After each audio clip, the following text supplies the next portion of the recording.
안녕하십니까. 안근모의 퀵서비스입니다.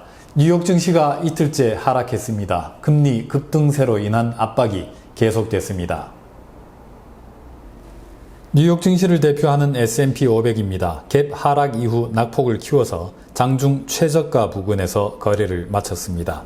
200일선 지지력을 상실한 S&P 500은 밤사이에 긴 음봉을 그리면서 50일 이동평균선까지 뚫고 내려갔습니다. 대형 기술주들이 주로 포진된 나스닥 100 지수입니다. 그림이 좀 더 안 좋아 보입니다. 밤사이에는 라운드 넘버 14,000선을 내주고 말았습니다. 지난 2월 말과 3월 초에 이 레벨이 무너졌을 때는 13,000선까지 밀린 바가 있습니다. 원래 기술주들은 금리 상승에 취약하다고들 알려져 있었죠. 그런데 지난 3월 중순 이후로 한동안은 금리와 기술주가 함께 오르는 현상이 나타나기도 했습니다. 하지만 이제 어색한 동거는 끝났습니다. 파란색 선 금리 급등세가 쉼없이 계속되자 흰색 선 나스닥 100 지수는 낙폭을 키우고 있습니다. 역시 금리는 무섭습니다.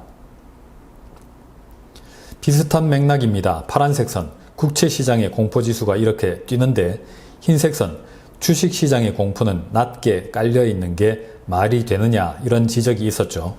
그래서인지 이제는 주식시장의 변동성 지수도 국채시장을 따라가려는 움직임입니다. 나스닥 100 지수의 시가총액입니다. 지난 금요일까지 4거래일 동안 사라진 평가액이 1조 달러에 달합니다.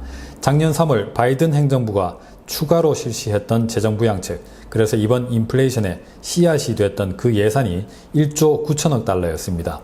그 절반을 넘는 돈이 나스닥 100 지수에서 나흘 사이에 사라졌습니다. 밤사이 낙폭이 커졌으니까 증발된 누군가의 재산도 훨씬 더 커졌을 듯합니다. 미국 국채 10년물 수익률입니다. 어느새 2.78%, 3% 선에 바짝 다가섰습니다. 지난 10년 동안의 변동 범위 중에서 아주 상단에 위치해 있습니다. 지난 10년 동안의 평균치 대비 거의 50% 높은 이자율입니다. 보시는 차트는 존 허스먼이라는 나름 이름 있는 헤지펀드 매니저가 트위터에 올린 겁니다. 지난 1987년의 금리 흐름과 최근의 움직임이 아주 쏙 빼닮았다는 겁니다. 당시에도 지금도 미국 연준의 긴축 우려가 채권 시장에 작용했습니다. 그런데 존 허스먼이 보여준 1987년 금리 차트는 10월 초까지입니다. 그 다음을 한번 보시죠.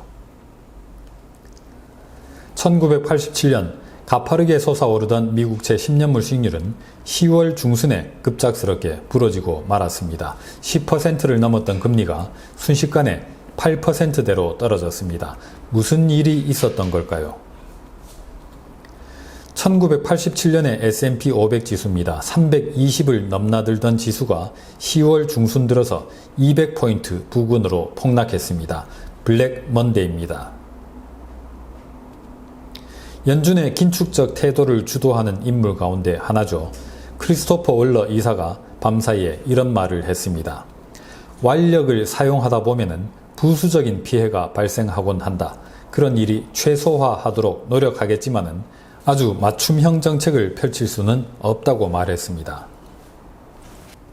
인플레이션에 대한 연준의 융단 폭격이 시작됐으니 괜히 주변에 얼쩡거리다가 다치지 말라는 경고입니다.